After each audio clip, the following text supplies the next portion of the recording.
ये भारत में सबसे पावरफुल जॉब है, क्योंकि वह राज्य सरकार उस अधिकारी को कुछ समय के लिए सस्पेंड कर सकती है, लेकिन हमेशा के लिए नौकरी से निकालने का अधिकार उसे नहीं होता है। सबसे डरा हुआ यही कर्मचारी रहता है कि जो डीएम है ना, डीएम, इसका नाम होता है कलेक्टर। ये राजा से कम नहीं है ये। तो आप जब आईएएस बनिएगा, 25-30 साल का अनुभव हो जाएगा, तो पूरा झुंड में रहिएगा, आप लोगों को बिल्डिंग में रखा जाएगा। 311 आर्टिकल 311 में कहा गया है कि संघ लोक सेवा आयोग के जो भी नौकरी करता है संघ लोक सेवा आयोग के द्वारा, उनकी नौकरी से आप ऐसे नहीं कि एक झटके में उनको नौकरी से निकाल दे, ठीक है। तो उनको ना क्या करना है, आप लोग को संरक्षण देना है। संविधान उन लोगों को क्या देता है, संरक्षण देता है। किसके तहत? 311 के तहत। इसलिए देखिएगा, आईएएस अधिकारी जो डीएम एसपी होते हैं, इन लोगों को नौकरी से निकालना काफी टफ हो जाता है। जो डीएम वगैरह होते हैं, डीएम एसपी मजिस्ट्रेट, इन लोग को नौकरी से निकालना काफी टफ हो जाता है, क्योंकि अगर आपने यूपीएससी या स्टेट पीसीएस के थ्रू क्या लिया है, जॉब लिया है, तो आपके लिए संरक्षण का अधिकार किसमें है? 311 में है। किसमें दिया गया है? 311 में दिया गया है, ठीक है।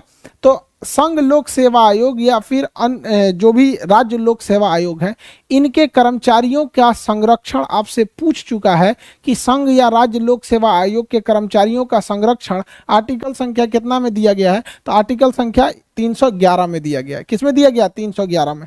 अब हम चलते हैं 312, उसके बाद चलेंगे 315। देखिए 312 में क्या कहा है, तो इसको पहले समझते हैं। अखिल भारतीय सेवा क्या होती है? 3 टाइप की नौकरी को ध्यान से समझिए। ये 3 नौकरी, एक होती है अखिल भारतीय सेवा। अखिल भारतीय सेवा, अखिल भारतीय सेवा, सेवा का अर्थ होता है नौकरी, सर्विस, अंग्रेजी में कहते हैं सर्विस।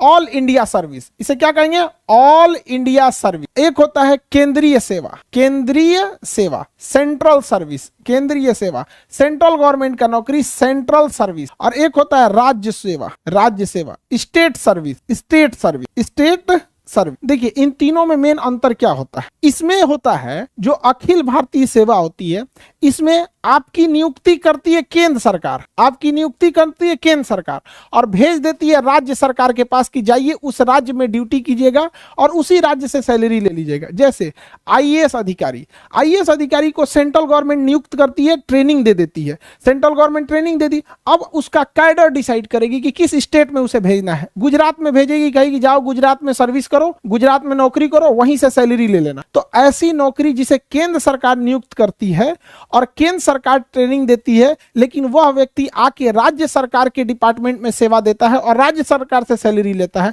ऐसी नौकरी को अखिल भारतीय सेवा कहते हैं। यह भारत में सबसे पावरफुल जॉब है, क्योंकि वह राज्य सरकार उस अधिकारी को कुछ समय के लिए सस्पेंड कर सकती है, लेकिन हमेशा के लिए नौकरी से निकालने का अधिकार उसे नहीं होता है, अर्थात बर्खास्त, यानी उसको टर्मिनेट नहीं कर सकती है।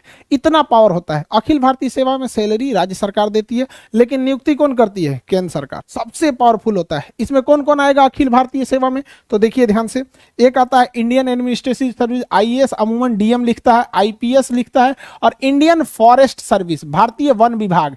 इंडियन फॉरेस्ट सर्विस को रखा गया किसके? कब? 1966 में। क्यों? क्योंकि हमें उस समय आभास हो गया कि जंगलों की कटाई इतनी तेजी से चल रही है कि छोटे मोटे कर्मचारियों को वहां के ठेकेदार, विधायक उधायक डरा धमका मिला उला के कटवा लेते हैं सब पेड़ वगैरह। तो वहां आभास हुआ कि एक ऐसे अधिकारी की जरूरत है जो राज्य सरकार या लोकल लोगों से उतना न डरे।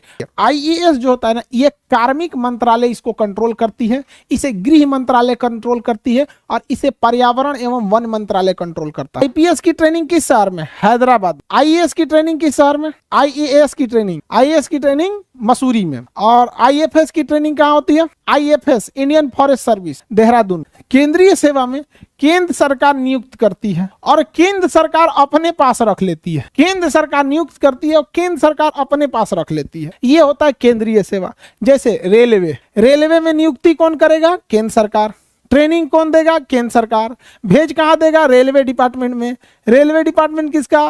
केंद्र सरकार का। सैलरी कौन देगा? केंद्र सरकार। अगर आपको राजदूत बना के अमेरिका भेज दिया जाता है, अगर आपको राजदूत बना के अमेरिका भेज दिया जाता है, तो नियुक्ति कौन करेगी? केंद्र सरकार। किसके थ्रू? यूपीएससी के थ्रू।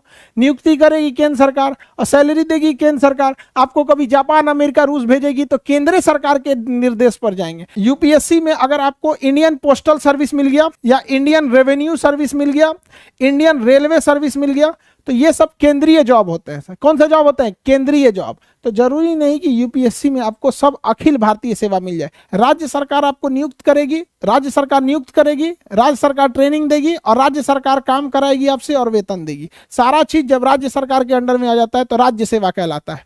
क्या कहलाता है? राज्य सेवा। जैसे बिहार दरोगा, जैसे दरोगा का एग्जाम, दरोगा का वैकेंसी कौन निकालता है? राज्य सरकार। एग्जाम कौन लेगा? राज्य सरकार। ट्रेनिंग देगी राज्य सरकार, काम कराएगी राज्य सरकार, और उसके बाद से आपको सस्पेंडो कर देगी राज्य सरकार, निकाल के फेंकियो देगी राज्य सरकार, टर्मिनेट भी कर देगी राज्य सरकार। सबसे डरा हुआ यही वाला रहता है, सबसे डरा हुआ यही कर्मचारी रहता है, क्योंकि राज्य सरकार के अंडर में ही सब कुछ रहता है। अरे भैया हमारा उठा के मत फेंक दियो। समझ में आएगी नहीं? अब जैसे कोई केंद्र सरकार, कोई एसएससी से आया है और Indian service selection board, SSC service selection commission, तो ये होता है ना स्टाफ सिलेक्शन वाला, सर्विस सिलेक्शन नहीं जी, वो तो दूसरा होता है, एसएसबी हो जाएगा।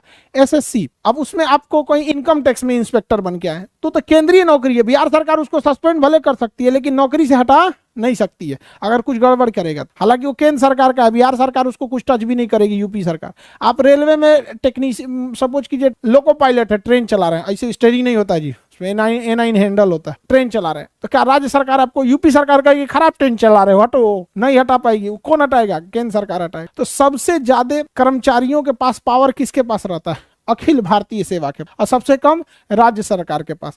जैसे पुलिस हो गया, सरकारी स्कूल के टीचर देखिएगा पोलियो पिलाने के लिए भेज देता है, कभी कभी चुनाव में ड्यूटी लगा देता है, कहीं कहीं तो नहीं लगाए ना इन लोग चुनाव में ड्यूटी। डीएम पूरे जिले के चुनाव का अपना सबसे बड़ा अधिकारी होता है, डिस्ट्रिक्ट मजिस्ट्रेट सबसे बड़ा पावरफुल होता है। लोग कहते हैं कि पढ़ लिख के राजा बनोगे, तो उन बकलोलवन को बोलिएगा कि जो डीएम है ना, डीएम डिस्ट्रिक्ट मजिस्ट्रेट, ये राजा ही है, समझ में गया? इसका नाम होता है कलेक्टर, टैक्स कलेक्ट करता है पूरे राज्य से। ये राजा से कम नहीं है, ये पूरा जिला इसी के अंडर में आता है। तो जो अगर बोलेगा कि पढ़ लिख के राजा बनोगे तो कहिएगा हाँ अभी नाम बदल गया, उसी का नाम है डीएम, और पुराना राजा हो जाएगा तो कमिश्नर, डायरेक्टर, फिर बड़ी ज्यादा जाएगा, additional secretary, joint secretary, secretary, chief secretary.